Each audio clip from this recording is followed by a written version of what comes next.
ఆదోనిలో భారీగా వెండి పట్టుకున్నారు పోలీసులు. సరైన పత్రాలు లేకుండా తరలిస్తున్నట్టుగా గుర్తించారు.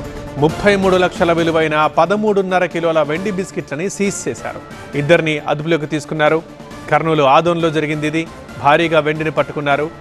ఇద్దరు సరైన పత్రాలు లేకుండా వెండిని తరలిస్తున్నారు. అది 33 లక్షల రూపాయల విలువైన వెండి 13.5 కిలోలు ఉంటుంది. అవన్నీ వెండి బిస్కెట్లు. వాటిని సీజ్ చేశారు.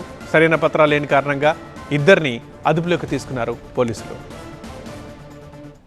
ఒక ఇద్దరు పర్సన్స్ని మనం అదుపులోకి తీసుకోవడం జరిగింది. ముఖ్యంగా ఏంటంటే షేక్ షాకీర్, అక్షయ్ జాదవ్ అనేటువంటి ఎమ్మిగనూరుకు చెందినటువంటి ఇద్దరు వ్యక్తుల్ని స్కూటీలో ఆదోని సరాబ్ బజార్ నుంచి ఎమ్మిగనూరుకి వెళ్తుండగా వీళ్ళని మనం అదుపులోకి తీసుకోవడం జరిగింది. తీసుకొని వీళ్ళ దగ్గర ఉన్నటువంటి ఒక బ్యాగ్లో మనం చెక్ చేస్తే వీళ్ళ దగ్గర దాదాపుగా 13.5 కేజీల వెండి బిస్కెట్లు మనకు దొరకడం జరిగింది.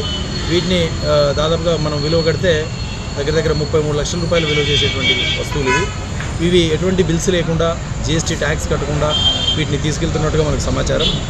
సో వీటి మీద తదుపరి నిమిత్తం కేసు రిజిస్టర్ చేసి తదుపరి చర్య నిమిత్తం మనం ఇన్కమ్ ట్యాక్స్ వాళ్ళకి జిఎస్టీ వాళ్ళకి వెరిఫికేషన్ మొత్తం పెట్టడం జరిగింది.